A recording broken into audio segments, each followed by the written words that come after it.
अस्सलाम वालेकुम। क्या हाल चाल भाई? अच्छा भाई, कल किसी टेक्निकल इशू की वजह से क्लास हमारी पोस्टपोन हो गई थी। तो इंशाल्लाह आज हम कोशिश करेंगे कि कल वाली चीज़ें और आज वाली चीज़ों को रैप अप करें इंशाल्लाह। ठीक है। और जो चीज़ें हमारी मैट्रिसेस और डिटर्मिनेंट का चैप्टर हमने पढ़ना है, और मैट्रिसेस और डिटर्मिनेंट में हम ये देखेंगे कि भाई क्या क्या चीज़ें हमारे पास रह गई हैं। ठीक है। तो मैट्रिसेस और डिटर्मिनेंट में सबसे पहले तो प्रॉपर्टीज़ आ जाती हैं हमारे पास, टाइप्स आ जाती हैं मैट्रिसेस की, डिटर्मिनेंट की। तो ये चीज़ें आपको पता होनी चाहिए। एमसीक्यूज़ वाली चीज़ें भी मैं आपको यहाँ पे डिस्कस कर लूँगा, तो फिर आप उसके एमसीक्यूज़ अपने 10 ईयर से कर लीजिएगा। ठीक है। बहुत आसान आसान से एमसीक्यूज़ आते हैं और इसके सवालात भी बहुत मुख्तसर होते हैं मैट्रिसेस के।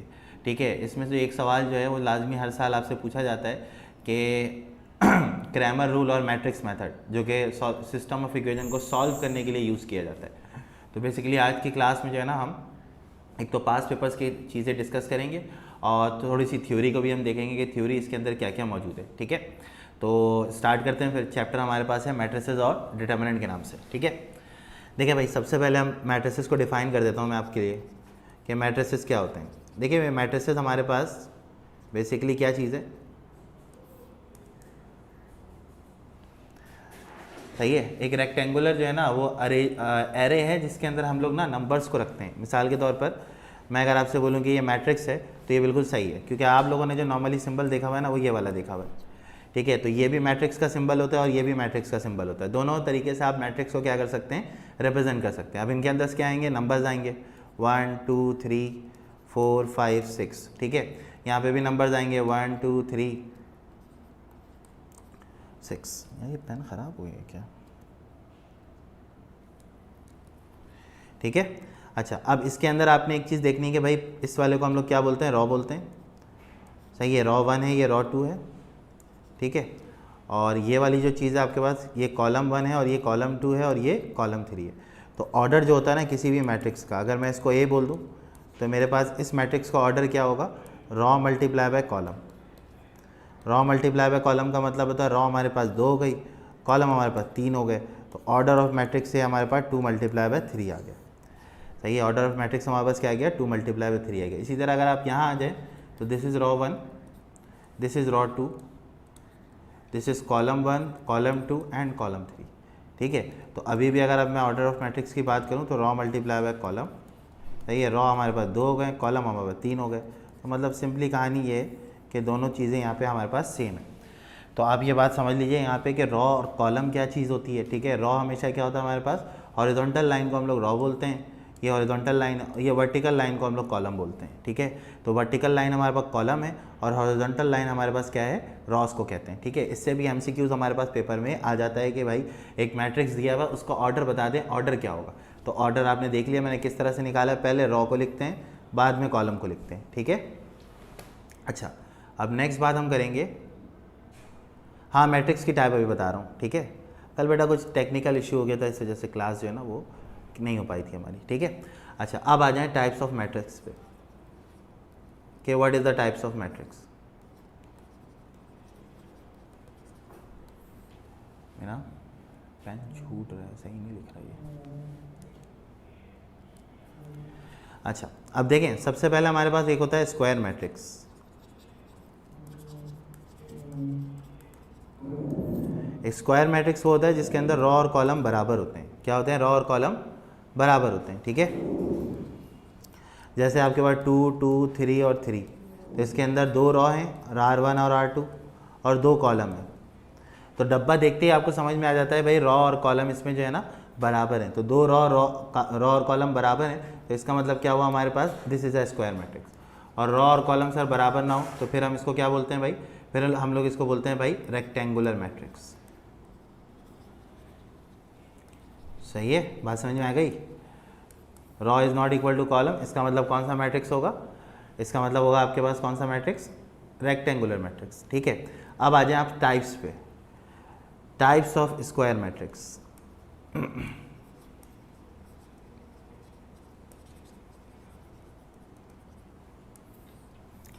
अच्छा, टाइप्स ऑफ स्क्वायर मैट्रिक्स में हमारे पास जो सबसे पहली चीज़ होती है ना वो ये होती है कि भाई स्क्वायर मैट्रिक्स में आप क्या क्या देखते हैं। स्क्वायर मैट्रिक्स के अंदर सबसे पहली चीज़ होती है हमारे पास डायगोनल मैट्रिक्स।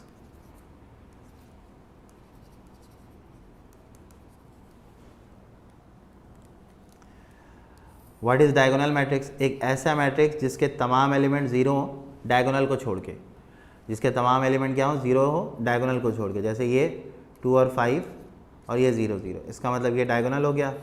बाकी सारे एलिमेंट क्या हो गए आपके पास, बाकी सारे एलिमेंट क्या होंगे, 0 होंगे। तो ये जो मैट्रिक्स होगा ये हमारे पास क्या कहलाएगा, डायगोनल मैट्रिक्स कहलाएगा। ये कहलाता है top to bottom. Top to bottom जो है ना वो हमारे पास होता है डायगोनल, ठीक है। अच्छा, टॉप टू बॉटम को डायगोनल कहते हैं, जुनेद अहमद, ठीक है। अच्छा, उसके बाद हमारे पास इसी में एक और टाइप आ जाती है, स्केलर। देखिए स्केलर मैट्रिक्स में क्या होता है हमारे पास, कि ऐसा मैट्रिक्स जिसके अंदर आपके पास 0 तो होगा लेकिन जो डायगोनल की वैल्यूज़ होती है ना वो सेम हो जाती हैं, जस्ट लाइक दैट। तो ये जो मैट्रिक्स होगा ना ये आपके पास कौन सा होगा, स्केलर मैट्रिक्स हो जाएगा। This is called scalar matrix. Diagonal की वैल्यूज़ का अगर सेम हो जाएं, ये डायगोनल है आपके पास, ठीक है, top to bottom is called diagonal, ठीक है। तो हम क्या कहते हैं भाई, हम कहते हैं कि भाई ये हमारे पास कौन सा मैट्रिक्स हो गया, नल मैट्रिक्स हो गया, स्केलर मैट्रिक्स हो गया, ठीक है भाई। आगे चलते हैं, नेक्स्ट हमारे पास है नल मैट्रिक्स।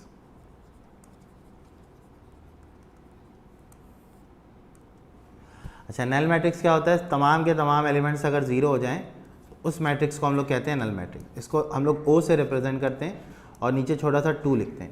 2 क्यों लिखते हैं, क्योंकि आपके पास जो कॉलम और रॉज है ना वो दो हैं, 2 रॉ और 2 कॉलम अगर हो हमारे पास तो हम ये कहते हैं कि ये O2 लिखा हुआ है। This is not an oxygen family, this is called null matrix. समझ में आ रही बात? तो ये हमारे पास है types, null matrix, scalar matrix, diagonal matrix, square matrix और rectangular matrix. Now we have to move on transpose of matrix.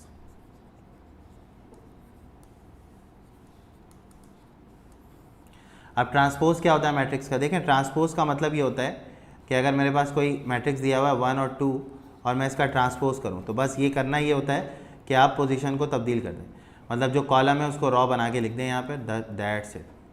This is called transpose of a matrix. सही है। ट्रांसपोज का मतलब क्या होता है, जो चीज़ कॉलम में लिखी हुई है उसको रॉ में लिख दें, जो चीज़ रॉ में लिखी हुई है उसको कॉलम में लिख दें। सही है। 0 नहीं होगा तो बेटा नहीं होगा, फिर डायगोनल नहीं होगा। सही है जुनेद अहमद, ठीक है भाई, बात समझ में आ गई सबको?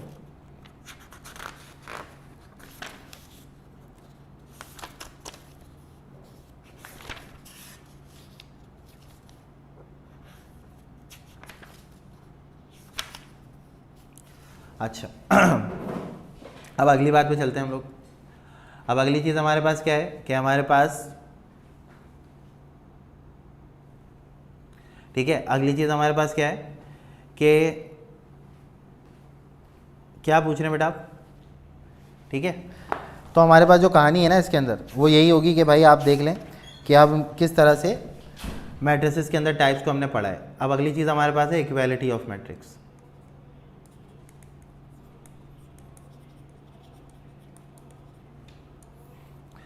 इक्वालिटी ऑफ मैट्रिक्स हमारे पास क्या होता है, सही है,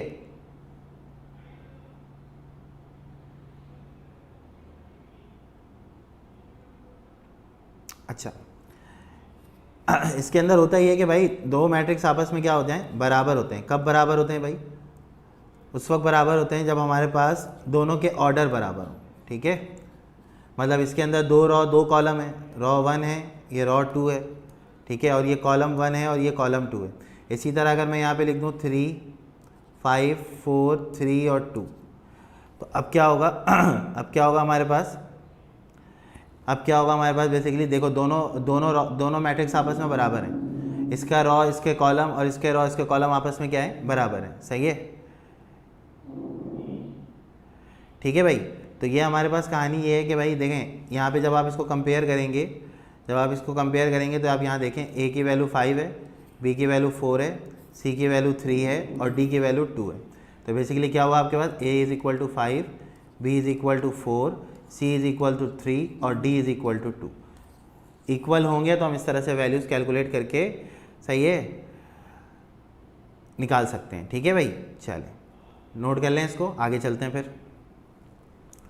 अच्छा भाई, जिन लोगों का यहाँ पे पढ़ने का मूड नहीं है वो बिल्कुल क्लास से यहाँ से जा सकते हैं, ठीक है। ये स्पेसिफाई करके कुछ है, ठीक है। अब अगर आपका कमेंट कोई आया तो मैं आपको क्लास से रिमूव कर दूँगा, ठीक है। तो बराए मेहरबानी अगर पढ़ना है तो यहाँ रहें, वरना क्लास से चले जाएँ। और ये हमज़ा FN, ठीक है,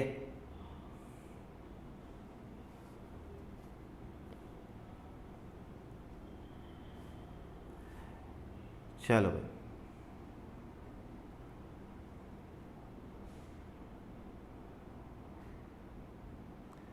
चलो मैं आगे देखें। अच्छा भाई, अब देखें, एक चीज़ हमारे पास इसमें होती है एडिशन, और दूसरी चीज़ हमारे पास होती है यहाँ पे सब्ट्रैक्शन। ठीक है, देखिए एडिशन और सब्ट्रैक्शन उसी वक्त पॉसिबल होती है जब दोनों का ऑर्डर सेम हो। सही है, जैसे 1 2 3 4 है,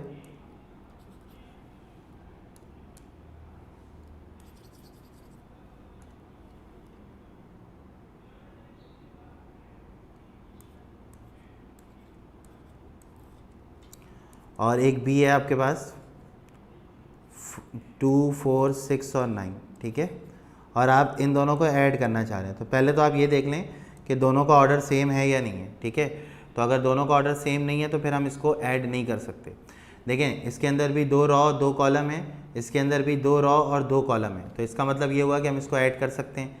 सही है, जब हम इसको ऐड करेंगे तो कैसे करेंगे, बहुत सिंपल सा तरीका है, 1 2 3 4, और इसके साथ कौन होगा 2 6 4 और 9।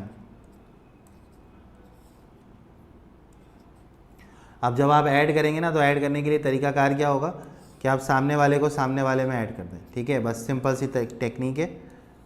कॉरिस्पॉन्डिंग एलिमेंट को कॉरिस्पॉन्डिंग एलिमेंट में क्या करते हैं, आप ऐड कर दें। तो 1 + 2 आपके पास 3 हो जाएगा, 2 + 4 हमारे पास 6 हो जाएगा, 3 + 6 हमारे पास 9 हो जाएगा, और 4 + 9 हमारे पास 13 हो जाएगा। तो ये हमारे पास A + B का आंसर आ गया।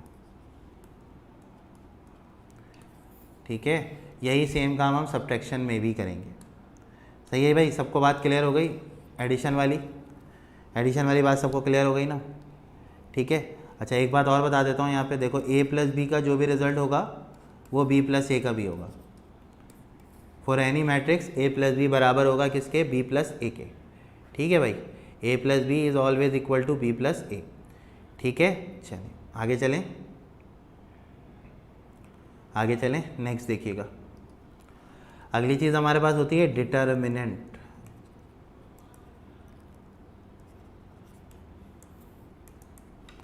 अच्छा, अब डिटर्मिनेंट क्या होता है हमारे पास, किसी भी मैट्रिक्स की ना वैल्यू हम कैलकुलेट नहीं कर सकते।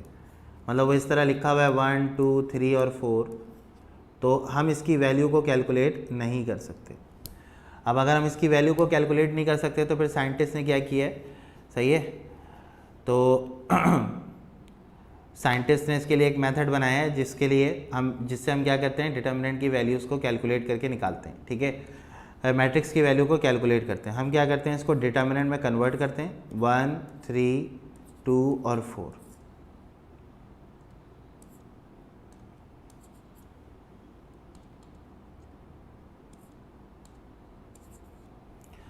सही है, और इसका तरीकाकार ये होता है कि भाई आपने सिंपली इसको क्या करना है, इस तरह से मल्टीप्लाई करा देना है।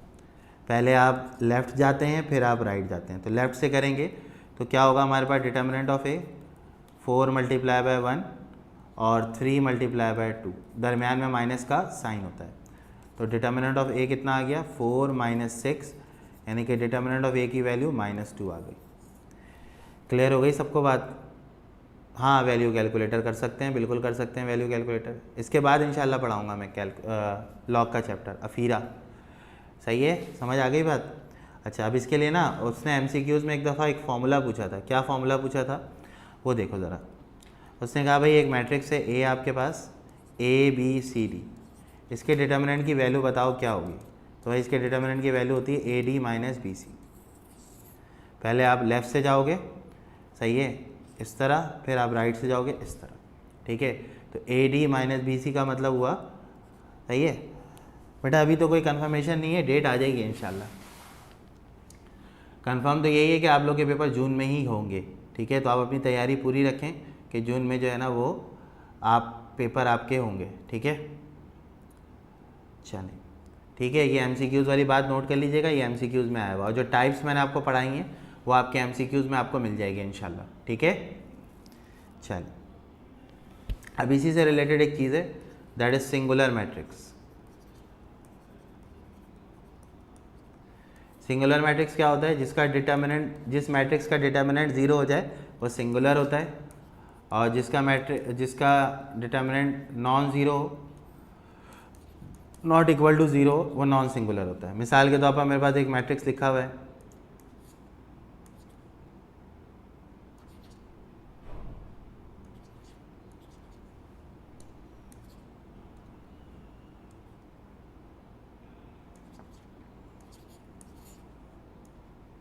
सही है। अब अगर मैं इसका डिटर्मिनेंट निकालूं तो मैं कैसे निकालूंगा? क्रॉस मल्टीप्लाई करके निकालूंगा, ये और ये डायरेक्शन और ये डायरेक्शन, ठीक है। तो 9 2 18 हो जाएगा, 3 6 18 हो जाएगा, डिटर्मिनेंट हमारे पास 0 आ गया। इसका मतलब ये जो मैट्रिक्स है दैट इज सिंगुलर मैट्रिक्स। समझ आई बात? ठीक है। तो जब भी आप सिंगुलर मैट्रिक्स की बात करते हैं ना, तो आप कहते हैं डिटर्मिनेंट इज इक्वल टू क्या होगा? 0 हो जाएगा। डिटर्मिनेंट अगर 0 हो रहा है किसी मैट्रिक्स का तो वो सिंगुलर है, अदरवाइज वो क्या होगा? नॉन सिंगुलर होगा। ठीक है। तो मतलब अभी जो पीछे हमने मैट्रिक्स देखा था, पीछे अगर मैं दिखाऊँ आपको प्रीवियस में, इससे भी प्रीवियस में, बताओ ये जो है ये सिंगुलर है, नॉन सिंगुलर है? ए वाला जो ये मैट्रिक्स है ये क्या है? नॉन सिंगुलर है, सिंगुलर है?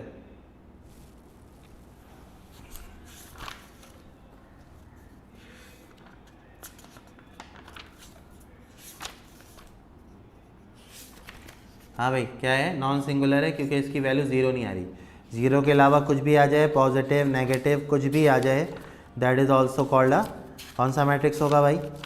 कौन सा मैट्रिक्स होगा? सिंगुलर मैट्रिक्स होगा। ठीक है। अगर 0 आ रहा है तो सिंगुलर, 0 नहीं आ रहा है तो फिर क्या होगा? नॉन सिंगुलर हो जाएगा। शाबाश, गुड गुड भाई। समी, हमज़ा, हामिद, जावेद, आमिर, वेरी गुड भाई। भाई देखो इस क्लास में ना जो लोग भी बैठे हैं भाई, पढ़ने के लिए बैठो, फालतू की तफरियाँ और ये सब जो है ना बेकार है यहाँ पे। चलो आ जाओ, अगला देखो भाई, मल्टीप्लिकेशन ऑफ मैट्रिक्स।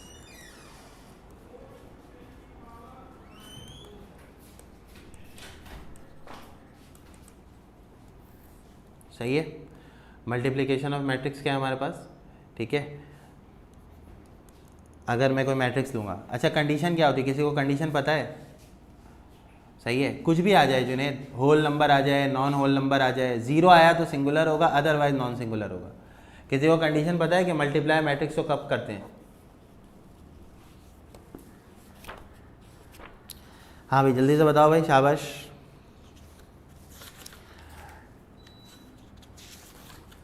मल्टीप्लाई की क्या कंडीशन होती है भाई? कब पता चलता है कि मल्टीप्लाई हो जाएगा, कब पता चलता है कि मल्टीप्लाई नहीं होगा?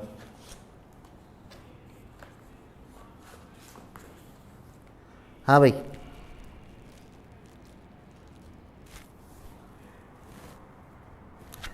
देखो अगर तुम्हारे पास दो मैट्रिक्स है ना, तो याद रखो, if A and B are two matrices,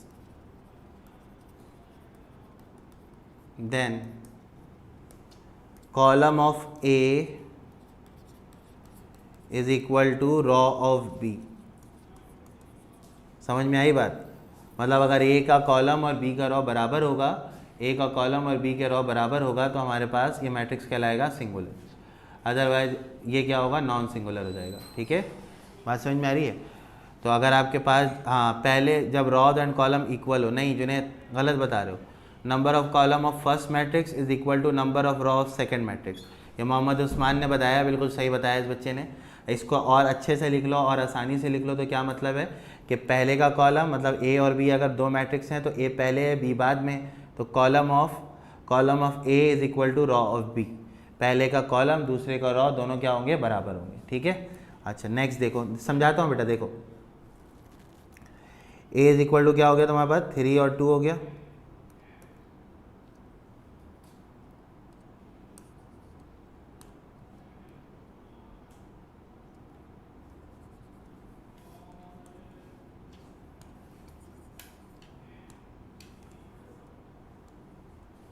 three और 2 सही है। और बी के अंदर क्या है बेटा? 1 और 5 है। हाँ भाई जुनेद बताओ भाई, पहले वाले के अंदर कितने कॉलम है बेटा? जुनेद बताओ बेटा, पहले वाले के अंदर कितने कॉलम है? ओ इसके अंदर कॉलम कितने हैं? कॉलम देख के बता बेटा। हाँ भाई बाकी लोग भी बताओ भाई, पहले के अंदर कितने कॉलम है? कॉलम पूछ रहा हूँ, कॉलम।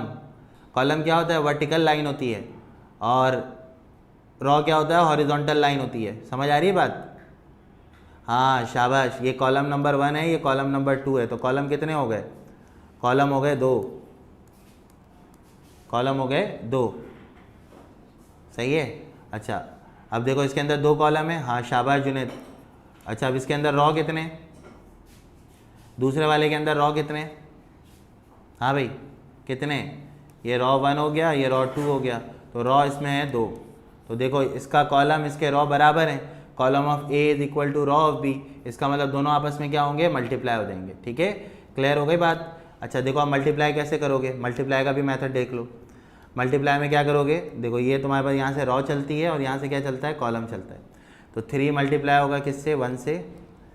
3 किससे मल्टीप्लाई होगा? 1 से। और फिर क्या होगा तुम्हारे पास? प्लस 2 मल्टीप्लाई होगा किससे? 5 से। 3 मल्टीप्लाई होगा 1 से, 2 मल्टीप्लाई होगा 5 से। 3 + 10 हो गया, और 3 + 10 का मतलब हो गया तुम्हारे पास आंसर इज इक्वल टू 13। समझ आ गई बात? मतलब जब तक ये कॉलम चलता रहेगा वैल्यूज ऐड अप होती रहेंगी। मल्टीप्लाई करो ऐड करो, मल्टीप्लाई करो ऐड करो। क्लियर हो गई बात सबको? हाँ भाई मल्टीप्लाई वाली बात सबको क्लियर हो गई? कब मल्टीप्लाई होगा, कब मल्टीप्लाई नहीं होगा? हाँ भाई सही है भाई शहजादो, ये सब याद रखा करो। ये जो प्रीवियस में तुम्हें लिखवाया है ना मैंने, ये एमसीक्यूज़ में पूछ लेगा तुमसे। एमसीक्यूज़ में तुमसे पूछ लेगा कि भाई बताओ मल्टीप्लिकेशन की कंडीशन क्या होती है। एडिशन और सब्ट्रैक्शन में रॉ और कॉलम बराबर होने चाहिए, लेकिन मल्टीप्लिकेशन में क्या होता है कि column of A is equal to row of B होता है। Column of A is equal to क्या होता है? रॉ ऑफ बी होता है। ठीक है, सही है भाई। चलो सेंटर में प्लस इसलिए आया है भाई, सेंटर में प्लस क्यों आया है सर? क्योंकि ये अभी रॉ कंप्लीट नहीं हुई है। पहली रॉ का पहला एलिमेंट मल्टीप्लाई होगा दूसरे से, फिर दूसरा एलिमेंट मल्टीप्लाई होगा दूसरे से, तो दरमियान में प्लस लगेगा। सही है भाई? चलो क्लियर, आगे चलते हैं भाई जुनैद। हाँ भाई बाकी लोग भी देख लें भाई। सही है, ठीक है, यहाँ तक आगे चलते हैं भाई। नेक्स्ट देखो। अच्छा अब हमारे पास 2 ना मेथड होते हैं। कौन से मेथड होते हैं? एक होता है क्रैमर्स रूल और एक होता है मैट्रिक्स मेथड। सही है, दोनों मेथड हम क्यों यूज़ करते हैं? सिस्टम ऑफ इक्वेशन को सॉल्व करने के लिए। सही है, क्यों यूज़ किया जाता है? अब ये भी एमसीक्यूज आ सकता है। सिस्टम ऑफ इक्वेशन को सॉल्व करने के लिए आप में कितने लोगों को पता है भाई सिस्टम ऑफ इक्वेशन क्या होता है भाई? हाँ भाई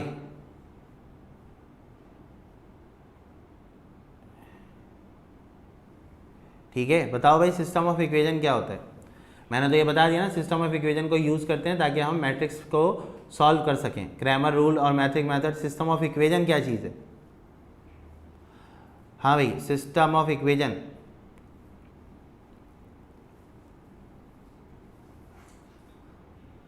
नहीं पता?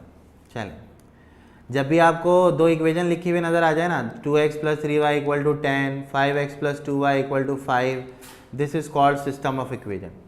क्या कहते हैं हम लोग इसको? सिस्टम ऑफ इक्वेशन कहते हैं। कब बोलते हैं बेटा? जब आपको 2 इक्वेशन नज़र आ जाए x और y की फॉर्म में, या किसी भी 2 वेरिएबल की फॉर्म में। साइमल्टेनियस लीनियर इक्वेशन, बिल्कुल। देखो यहाँ पे भी है x, ये भी है x, ये y, तो हमारे पास ये जो सिस्टम है this is called system of equation. तो सर हम इसको लगाते क्यों हैं? सही है, हाँ इसको लगाते क्यों है? इसको लगाते इसलिए ताकि बेटा ये x और y की वैल्यू निकाल लें। सही है, ये x और y की वैल्यूज़ को कैलकुलेट कर लें। x की वैल्यू क्या होगी, y की वैल्यू क्या होगी? कौन निकाल के देगा? क्रैमर रूल वाला निकाल के देगा। क्रैमर रूल वाले मेथड से हम क्या करते हैं भाई? इसको हम कैलकुलेट करते हैं। बात समझ में आ रही है?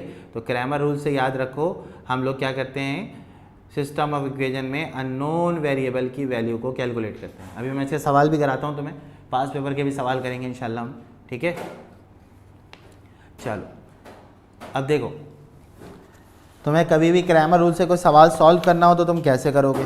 सही है, सबसे पहली बात तो ये। ठीक है, तो मैं तुम्हें एक एग्जाम्पल कराता हूँ, फिर मैं तुम्हें पास पेपर का क्वेश्चन करा दूंगा। ठीक है, अब देखो मेरे पास एक एग्जाम्पल है, बुक की एग्जाम्पल है तुम्हारी। क्या एग्जाम्पल है? 5x - 2y = 1। ठीक है, और दूसरी एग्जाम्पल है 2x minus Y equal to 0। अब तुमने क्या करना है, तुमने ये करना है कि इसमें तुमने सिस्टम ऑफ इक्वेशन को सॉल्व करना है, मतलब x और y की वैल्यू निकालनी है। ठीक है बेटा, तो सबसे पहले तुम क्या करोगे, d को डिफाइन करोगे कि तुम्हारा d क्या चीज़ है। ठीक है सबसे पहले हम क्या निकालते हैं, d निकालते हैं। अब d निकालने का तरीका क्या है, d निकालने का एक आसान सा तरीका है कि आप एक डिटर्मिनेंट बनाएंगे इस तरह। पहले के अंदर जो भी नंबर होंगे पहली इक्वेशन के अंदर वो लिख लें 5 माइनस 2, दूसरी इक्वेशन के अंदर 2 और -1। बोलो भाई सबको ये बात क्लियर है, ये बात सबको क्लियर है। पहली इक्वेशन से मैंने कोफिशिएंट उठाया 5, फिर उठाया -2, दूसरी इक्वेशन से उठाया 2, फिर उठाया -1। क्लियर, समझ में आ गई बात? ठीक है, डी मतलब आपके पास डिटर्मिनेंट, जुनेद अहमद, डी मतलब आपके पास डिटर्मिनेंट। अब इसका डिटर्मिनेंट आप कैलकुलेट करोगे, कैसे बताया था मैंने, इस तरह, पहले लेफ्ट से फिर राइट से, पहले लेफ्ट से फिर राइट से। तो d इज इक्वल टू क्या हो गया बेटा, -5 माइनस फॉर्मूले का, और ये हो गया -4। तो देख बेटा -5 + 4, d इज इक्वल टू -1। और एक बात याद रखो कि d की वैल्यू नॉट इक्वल टू 0 आनी चाहिए। अगर आएगी तो आगे वर्किंग करोगे, अदरवाइज वर्किंग नहीं होगी इसमें। समझ में आ रही बात? पहला जो डिटर्मिनेंट तुम निकालोगे सिस्टम ऑफ इक्वेशन का, वो 0 के बराबर नहीं आना चाहिए। अगर वो 0 आ गया तो फिर आगे तुम सवाल सॉल्व नहीं करोगे। बात समझ में आई? क्लियर? यहाँ तक का मामला सबको क्लियर है भाई? जुनैद, शायान, हमज़ा, हामिल, आमिर, बात समझ में आ गई सबको?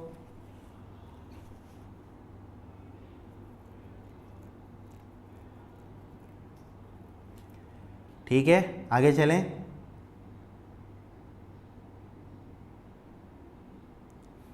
चलो ठीक है, गुड हो गया, आगे चलते हैं भाई। अब आपने d निकाल लिया, अभी सॉल्व नहीं हुआ है ये, अभी सिर्फ d निकाला है हमने। अब हम निकालेंगे dx की वैल्यू। अब हम किसकी वैल्यू निकालेंगे, dx की। अब सर dx क्या चीज़ है, डिटर्मिनेंट बनाओगे, और ज़रा मेरी बात ध्यान से सुनना, प्रीवियस पेज पे गए, ये वाली चीज़ को तुम सेम रखोगे। मतलब dx निकालते वक्त पहला कॉलम जो है वो गायब होगा, दूसरा कॉलम एज इट इज़ रहेगा। ठीक है, अब देखो ये यहाँ पे आ गया -2 -1। इस वाले की जगह ये दोनों नंबर्स आ जाएंगे, पहले कॉलम की जगह ये दोनों क्या आ जाएंगे, नंबर आ जाएंगे। हम इनको कांस्टेंट से रिप्लेस करा देंगे।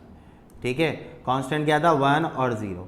तो अब dx तुम्हारा क्या आ जाएगा, -1 × 1 और फिर 0 × -2। तो 0 × -2 का मतलब क्या हो गया, इस बेसिकली 0। तो dx आपका आ गया -1। बेटा ये मेथड, ये क्रैमर का रूल था, बनाया हुआ मेथड था, जिससे उसने ये बताया था हमें कि वैल्यू निकालना, x की वैल्यू हम किस तरह निकालते हैं। पहले कॉलम को हम गायब करते हैं, उसकी वजह ये होती है, उसकी वजह बहुत सिंपल थी कि सिस्टम ऑफ इक्वेशन में एक को हटाओगे तो ही तुम्हारे पास दूसरे वेरिएबल की वैल्यू निकलेगी, एक साथ दोनों की वैल्यू निकलना पॉसिबल नहीं होती। ठीक है, अब dy निकालोगे। अब देखो पहले तुमने पहले कॉलम को गायब किया था, अब तुम दूसरे कॉलम को गायब करोगे। अब क्या करोगे, देखो ज़रा प्रीवियस में ये वाली चीज़ वैसी रहेगी, 5 और 2, ये आ गया 5 और 2, और ये वाली चीज़ को हम चेंज करके यहाँ पे लिखेंगे 1 और 0। समझ में आई बात? पहले में पहला कॉलम गायब होगा, दूसरे में दूसरा कॉलम गायब होगा। ठीक है भाई, जुनैद, आमिर, ये पेस क्लब के नाम से कोई है? ठीक है, हाँ गुड। अब ये dy आ गया, तो अब इसको अब तुम निकाल लो, 5 × 0 और 2 × 1। तो dy का आंसर तुम्हारे पास कितना आ गया, -2 आ गया। dy का आंसर कितना आया, -2 आ गया। ठीक है, अब dx और dy दोनों निकाल लिया। अब तुम x के लिए फॉर्मूला लगाओगे और y के लिए फॉर्मूला लगाओगे। x बराबर होता है dx/d, y बराबर होता है dy/d। dx की वैल्यू कितनी है भाई, प्रीवियस में जाके देखेंगे, -1, और d की वैल्यू और प्रीवियस में जाके देखेंगे तो वो भी है -1। माइनस माइनस कैंसिल, x की वैल्यू 1 आ गई। ठीक है, अब dy की वैल्यू क्या है, प्रीवियस पेज में जाके देखेंगे, -2, और d की वैल्यू -1, y की वैल्यू 2 आ गई। Is it clear to all of you? समझ में आ गया क्रैमर रूल कैसे सॉल्व करते हैं? और आखिर में आप सॉल्यूशन सेट भी लिखेंगे इसका, सही है?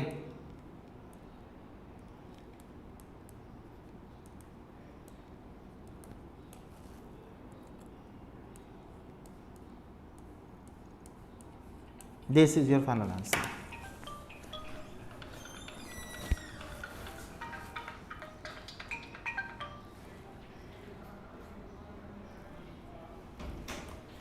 सही है भाई, सबको क्रैमर रूल सॉल्व करना आ गया ना, क्रैमर रूल से चीज़ को कैसे सॉल्व करते हैं, ठीक है। चलो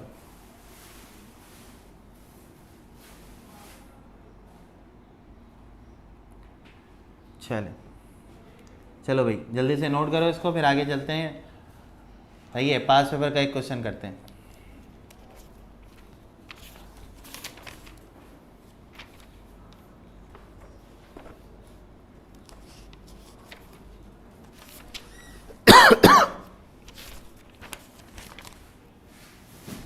चलो अच्छा, अब हमारे पास पास पेपर में कुछ क्वेश्चन आए हुए जिनको हमने सॉल्व करना है इसमें, ठीक है।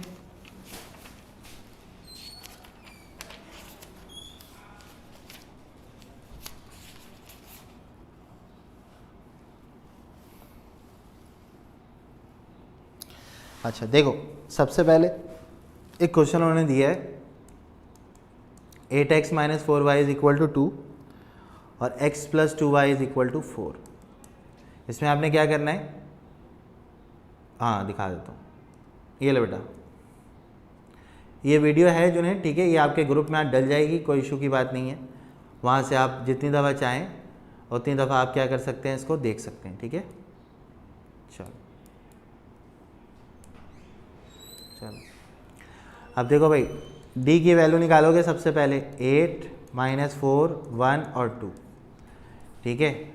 d निकालोगे किस तरह, d के लिए हम लोग सीख चुके हैं मेथड, ठीक है। ये हो जाएगा 2 8 16 और ये हो जाएगा -4 × 1 यानी कि -4। 2 8 16 हो गया, या -4 हो गया, तो d की वैल्यू हमारे पास 20 आ गई। हाँ भाई d समझ में आ गया कैसे कैसे कैसे निकालते हैं। d की वैल्यू हमारे पास कितनी आ गई, 20 आ गई। अब तुम निकालोगे यहाँ से dx। अब dx के लिए क्या किया था मैंने, पहले कॉलम को गायब किया था, फर्स्ट वाले को गायब करेंगे, फर्स्ट वाला गायब होगा और ये नंबर उसकी जगह आ जाएगा, 2 और 4, -4 और 2 अपनी जगह। चलो सॉल्व कर लो, 2 2 का कितना हो गया 4, 4 4 का क्या हो गया -16, तो dx की वैल्यू तुम्हारे पास 20 आ गई। हाँ भाई हाँ ना बोलो, समझ में आ गई बात, dx की वैल्यू 20 आ गई, क्लियर है सबको, सही है। अब देखो नेक्स्ट पेज पे हम जाएंगे, तो अब हम क्या करेंगे, दूसरे कॉलम को रिप्लेस करेंगे। 8 1 अपनी जगह रहेगा, ये वाला कॉलम रिप्लेस होगा और इसकी जगह 2 और 4 आ जाएगा। दिस इज dy, तो ये हो जाएगा 4 8 32 और 2 1 2, तो dy = कितना हो गया भाई, 30 हो गया। क्लियर है बात। अब देखो dx निकालोगे, dx का फॉर्मूला क्या होता है, सॉरी x का फॉर्मूला, x बराबर होता है dx/d के। dx हमारे पास कितना था भाई, dx हमारे पास ये रहा dx हमारे पास 20 और d हमारे पास 20, दोनों ही 20 हैं। x की वैल्यू 1 आ गई। तरह y निकालोगे तो dy/d हो गया, dy के अपॉन d का मतलब dy की वैल्यू 30 और d की वैल्यू 20, तो 0 से 0 कट गया, तो y की वैल्यू 3/2 आ गई। क्लियर, समझ आ गया। सॉल्यूशन सेट लिखने का तरीका क्या है, 1 और 2/3, यानी कि पहले x आ जाएगा, बाद में क्या आ जाएगा बेटा, y आ जाएगा। क्लियर हो गई बात। अब इसमें तुम्हें बहुत सारे सवाल मिलेंगे क्रैमर रूल से करने वाले, तो तुम इसको क्रैमर रूल से आराम से कर सकते हो, ठीक है। तो क्रैमर रूल को इसी तरह से हम लोग क्या करते हैं, डील कर रहे होते हैं, ठीक है। समझ आ गया सबको, सबको समझ में आ गई बात। तो ये क्रैमर रूल है आपके पास, पेपर में आपके पास 5 नंबर का सवाल ये आपको मिलेगा, हमेशा ये आ रहा होता है पेपर में, हर साल आपको इसके क्वेश्चन मिलेंगे। लाइन से आप देखिए 2010 11 12 13 14 15 16 17 18 सारे सालों में आया भाई, ठीक है। समझ आ रही बात। तो मतलब ये हमारे पास कौन सा मेथड था, कौन सा मेथड था, ये क्रैमर रूल का मेथड था। तो क्रैमर रूल का मेथड क्या है बेसिकली, कि हम by the help of determinant इसकी वैल्यू को कैलकुलेट करते हैं। अब एक चीज़ मैं आपको और बता रहा हूँ, इसमें आगे देखते हैं। इसमें एडजॉइंट, क्या एडजॉइंट क्या होता है किसी भी मैट्रिक्स का। देखो एडजॉइंट एक मैट्रिक्स दिया हुआ तुम्हारे पास ए बी सी और डी, ये भी तुमसे एमसीक्यूज में वो पूछ सकता है, सही है। इसके बाद पढ़ाऊंगा बेटा, इसके बाद पढ़ाऊंगा। एडजॉइंट ऑफ ए निकालना है मुझे। एडजॉइंट ऑफ ए मैं कैसे निकालूंगा, डायगोनल की पोजीशन चेंज कर दूंगा, ये डायगोनल है मेरा टॉप से बॉटम, बाकियों का साइन चेंज होगा, दिस इज एडजॉइंट। समझ आई बात। एडजॉइंट का क्या तरीका होता है, क्या डायगोनल की आप पोजीशन चेंज करते हैं और बाकियों का आप क्या चेंज करते हैं, साइन चेंज करते हैं। ठीक है, क्लियर हो गई बात। एडजॉइंट का मतलब समझ में आ गया। अब मैट्रिक्स मेथड बता रहा हूँ मैं, ठीक है। नहीं, पेपर में आपको लिख के देगा उस्मान कि मैट्रिक्स से करना है या आपके पास किससे करना है, क्रैमर रूल से करना है। मैं दोनों आपको करा रहा हूँ, दोनों करा रहा हूँ, परेशानी हो। क्रैमर करा दिया, अब आपको मैं मैट्रिक्स मेथड कराऊंगा, ठीक है। चलो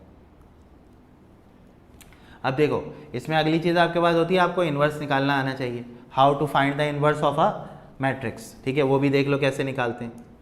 देखो मिसाल के तौर पर तुम्हारे पास एक ए का मैट्रिक्स है,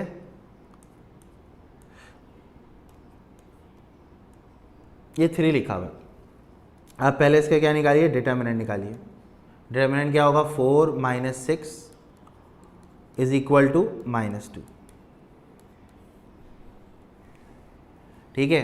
अब देखो डिटर्मिनेंट तो तुमने निकाल लिया, इन्वर्स का जो फॉर्मूला होता है ना, वो होता है भाई adjoint of A divided by determinant of A. और एक बात फिर बता दूं, यहाँ पे डिटर्मिनेंट नॉट इक्वल टू 0 होना चाहिए। डिटर्मिनेंट क्या होता है, सही है, नॉट इक्वल टू 0 होना चाहिए, ठीक है। अच्छा बेटा पढ़ाऊंगा तो बता दूंगा, ठीक है। वैसे उसमें कोई ख़ास थ्योरम आते नहीं है, 1 या 2 थ्योरम है जो कि पेपर में आपके आते हैं, ठीक है।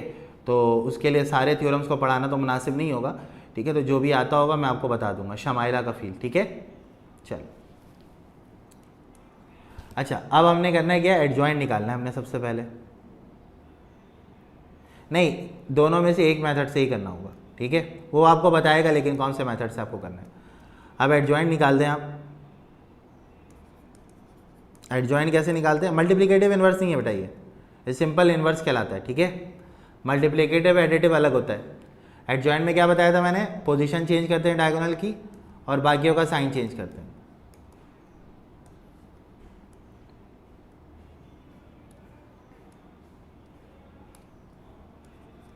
ये आ गया एडजॉइंट।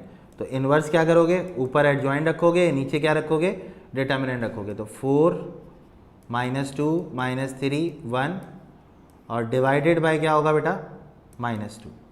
तो आप सिंपली क्या करोगे, डिवाइड करा दोगे हर नंबर से, हर मैट्रिक्स के हर नंबर से किसको डिवाइड कराओगे, -2 को, ठीक है। तो अब देखो आप सिंपली आपके पास क्या कहानी हो जाएगी, 4/-2 -2/2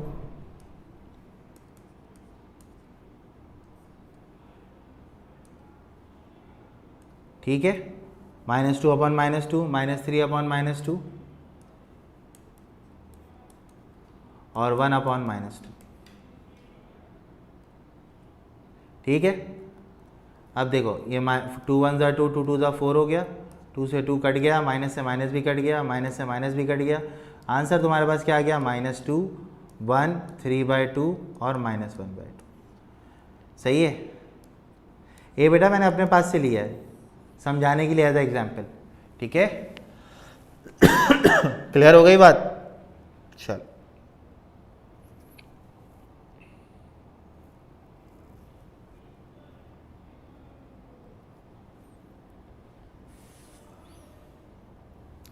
लेकिन क्रैमर रूल ज़्यादा आता है और मैट्रिक्स मेथड आपके पास कम आता है, ठीक है।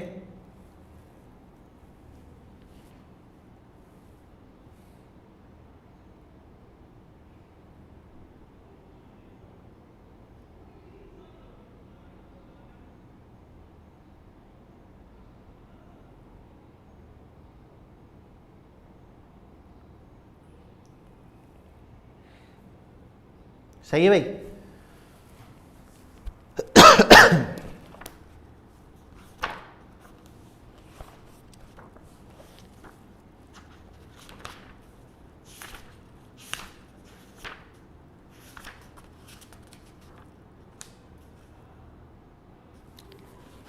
चलो अब इसके पास पेपर में एक सवाल आया हुआ 2014 में, वो मैं आपको कराता हूँ इसका। क्या क्वेश्चन है? क्वेश्चन आपको दिया हुआ है 5x minus 2y is equal to 1, और अब आप ये कर रहे हैं मैट्रिक्स मेथड से, ठीक है, और 2x minus y is equal to 0। आपको ये सॉल्व करना है बाय यूजिंग मैट्रिक्स मेथड। किससे सॉल्व करेंगे आप? मैट्रिक्स मेथड से इसको सॉल्व करेंगे, ठीक है। अब देखिए तरीकाकार क्या होता है। तरीकाकार ये होता है कि सबसे पहले ना आप मैट्रिसेस को नेम देंगे, ठीक है।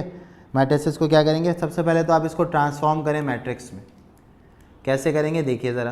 पहला स्टेप तो ये होता है 5 2 -2 और -1। ये कैसे लिख दिया सर आपने? पहले वाले के 5 और -2 आ गया, दूसरे वाले का 2 और -1 आ गया, ठीक है। अब ये बराबर होगा किसके? कांस्टेंट के, मतलब आपने वेरिएबल को हटा देना है। क्लियर हो गई बात सबको? सही है भाई, सबको क्या हो गई बात? क्लियर हो गई। अच्छा अब आपने इनके नाम बता देने कि भाई ये नाम क्या है हमारे पास, ठीक है।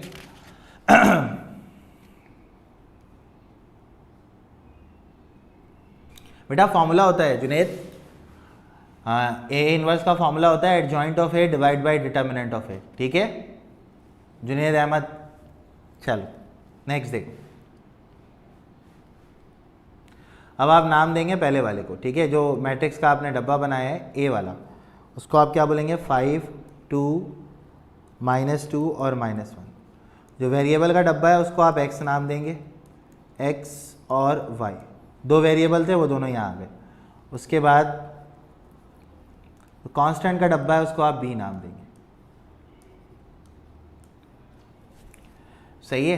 कांस्टेंट के डब्बे को आप क्या नाम देंगे? b नाम देंगे। अब दोबारा प्रीवियस में जगह जाके मैं आपको दिखाऊं, इस डब्बे को मैंने a नाम दिया है, इसको मैंने b नाम दिया है, और जो वेरिएबल वाला डब्बा है, सही है, उसको मैंने क्या नाम दिया है? x नाम दिया है, ठीक है। अब देखो होता ये है कि a जो है ना वो x से कर रहा होता है मल्टीप्लाई। सर कैसे? मैं बताता हूँ। 5x लिखा हुआ है, -2y लिखा हुआ है, 2x लिखा हुआ है, तो -y लिखा हुआ है। इसका मतलब a x से मल्टीप्लाई हो रहा है। a किससे मल्टीप्लाई हो रहा है? x से मल्टीप्लाई हो रहा है। इसका मतलब ax बराबर है, ये क्या चीज़ है? b है, जो कि हमेशा इक्वल टू के बाद होता है। तो ax बराबर होता है b के। a क्या चीज़ है? ये वाला डब्बा। x क्या चीज़ है? वेरिएबल वाला डब्बा। b क्या चीज़ है? कांस्टेंट वाला डब्बा, जो कि हमेशा इक्वल टू के बाद होता है। अब अगर मैं x यहीं रखूं और b अपॉन a कर दूं, सही, a मल्टीप्लाई हो रहा है, इधर जाके क्या होगा? डिवाइड हो जाएगा, तो b अपॉन a हो गया। अब a की पावर है 1, हम लोग सब जानते हैं जब ये नीचे से ऊपर जाएगा तो इसकी पावर इन्वर्स हो जाएगी, ठीक है। अगर इन्वर्स हो जाएगी तो क्या होगा भाई? x is equal to a inverse into B. This is your equation number 1, सही है। मतलब आपको x निकालने के लिए a इनवर्स को b से मल्टीप्लाई करना पड़ेगा। अब x क्यों निकाल रहे हैं सर?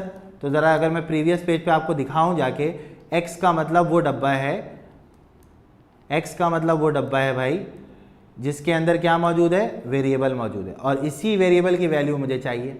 समझ आ रही है बात? तो वेरिएबल की वैल्यू अगर मुझे चाहिए तो मुझे x को निकालना पड़ेगा, और x को निकालने के मुझे इन्वर्स निकालना पड़ेगा। अब देखो a की वैल्यू तो मुझे मालूम है, इससे मैं निकालूंगा इन्वर्स। मैं यहाँ लिख ले रहा हूँ 5 2 -2 -1।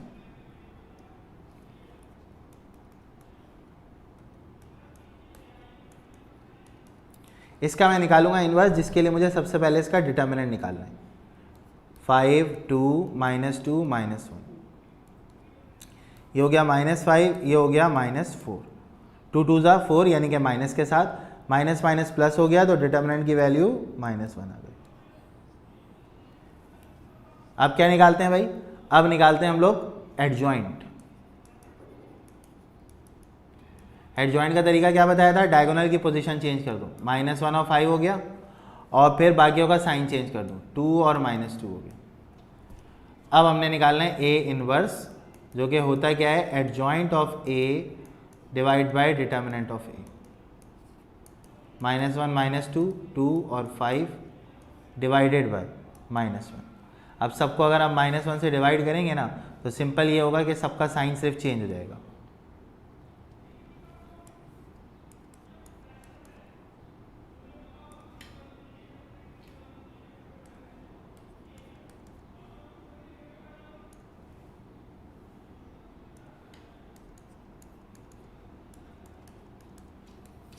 सही है, समझ आ गई बात। अब देखो ये माइनस से माइनस कटा, माइनस से माइनस कटा, यहाँ तो कुछ नहीं कट रहा, तो ये बन गया 1 -2 2 और -5। ये तो हमारे पास ए इनवर्स आ गया। अब इक्वेशन नंबर 1 क्या कहती है? इक्वेशन नंबर 1 कहती है भाई x बराबर है ए इनवर्स इंटू बी के। एडजॉइंट कैसे निकाला देख ले बेटा। एडजॉइंट में इन दोनों की पोजीशन चेंज करोगे 5 और -1 की, और बाकियों का साइन चेंज करोगे। ये इधर चला गया, ये इधर आ गया, इसका साइन आप चेंज कर लो, -2 है +2 कर दो, +2 है इसको -2 कर दो। ठीक है मोहम्मद उस्मान, चलो ए इनवर्स की वैल्यू क्या आ गई आपके पास? 1 2 -2 -5, और b की वैल्यू हमें मालूम है, कहाँ है सर? देखो भाई b की वैल्यू है 1 और 0, 1 और 0। अब सिंपली तुमने इसको मल्टीप्लाई करना है। अच्छा, इसको मल्टीप्लाई करने का तरीका क्या होता है? ये चलेगा और ये चलेगा, समझ रहे हो बात को? ठीक है, तो 1 मल्टीप्लाई बाय 1 फिर प्लस -2 मल्टीप्लाई बाय 0। ठीक है, उसके बाद ये वाली रॉ चलेगी और यही वाला कॉलम रहेगा, तो 2 multiply by 1 plus -5 multiply by 0। सही है, दोबारा से देख लो। 1 को 1 से करेंगे, -2 को 0 से करेंगे, 2 को 1 से करेंगे, -5 को 0 से करेंगे, तो बेटा ये 0 वाला पार्ट तो ख़त्म हो जाएगा सारा, क्योंकि कोई भी नंबर 0 से मल्टीप्लाई होगा तो वो वैनिश हो जाता है। तो 1 1 सा क्या हो गया भाई? 1 हो गया। और प्रीवियस पेज पे जाएं, 2 1 सा क्या हो गया? 2 हो गया। और x हमारा क्या था? x और y था ना? देखो प्रीवियस में x बराबर था ना x और y के, उसको हटा के मैंने xy लिख दिया। तो x की वैल्यू 1, y की वैल्यू 2, तो यहाँ लिखोगे सॉल्यूशन सेट इज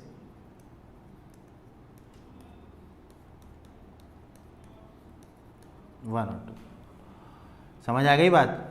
तो ये हमारे पास कौन सा मेथड था भाई? कौन सा मेथड था? इनवर्स वाला मेथड, मैट्रिक्स मेथड था। ये थोड़ा सा लेंदी होता है, क्रैमर रूल थोड़ा सा आसान होता है। ठीक है, मैट्रिक्स मेथड बहुत लेंदी होता है। तो ये मैंने आपको एक सवाल पूरा करा के दिखा दिया कि देखें इस तरह से निकलता है। ठीक है, अगर मैं थोड़ा सा तेज़ चलाऊँ तो फिर आप लोग वीडियो को दोबारा से भी देख लीजिएगा, तो आपको बहुत अच्छे से चीज़ें समझ में आ जाएंगी। ठीक है, तो मैट्रिक्स के अंदर जो पास्ट पेपर के प्रॉब्लम थे वो भी मैंने आपको करा दिए, MCQs वाली सारी बातें भी मैंने आपको बता दी हैं। ठीक है, इन्वर्स कैसे निकालते हैं, एडजॉइंट कैसे निकालते हैं, डिटर्मिनेंट कैसे निकालते हैं। ठीक है, ये सारी बातें भी मैंने आपसे डिस्कस कर ली। ठीक है, क्लियर हो गई सबको बात? चैप्टर समझ में आया ये वाला, किस तरह से आप डील करोगे चैप्टर को? ठीक है, तो ये जो है ना, ये हमारे पास बेसिकली हाँ, ये बेसिकली जो है ना हमारे पास मैट्रिसेस और डिटर्मिनेंट की जो पिछले क्लास का लेक्चर रह गया था वो भी मैंने आपको इसी में कंपनसेट कर दिया कि भाई देखें वो पिछली क्लास में जो कराना था वो भी इसी में आपका कंपनसेट हो गया। ठीक है, तो मतलब अगर आप टाइप देखना चाहते हैं तो वो भी आपको इसमें मिल जाएगा, अगर आप पास पेपर देखना चाहते हैं तो वो भी आपको इसमें मिल जाएगा। एक चीज़ और रहती है, वो मैं अभी आपको बता देता हूँ। देखें, आपके पास एक मैट्रिक्स होता है आइडेंटिटी मैट्रिक्स।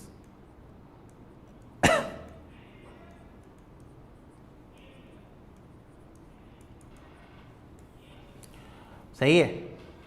नहीं, और कुछ नहीं है, जितना कुछ पेपर में आता था ना उस्मान सब मैंने इसमें बता दिया तुम्हें। ठीक है, अच्छा देखो, आइडेंटिटी मैट्रिक्स क्या होता है तुम्हारे पास?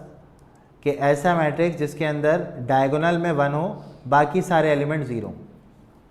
डायगोनल में 1 हो, बाकी सारे एलिमेंट्स क्या हो? 0। समझे? सर 2 क्यों लिखा है आपने? 2 इसलिए लिखा है क्योंकि 2 रॉ है और 2 कॉलम है।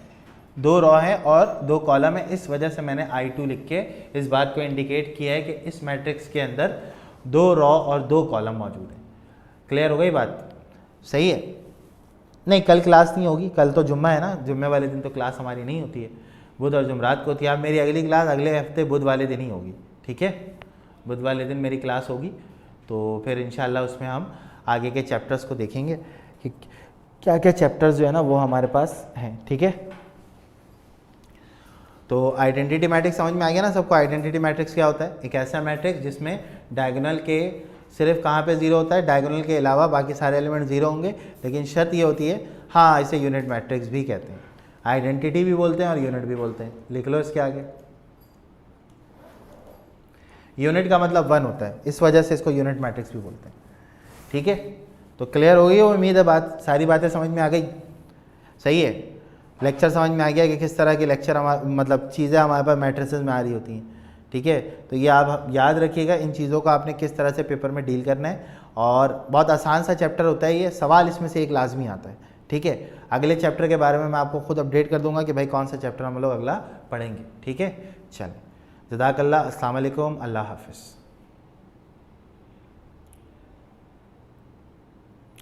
जी यूनिट में सब एक होता है। ठीक है, सिर्फ एक होगा।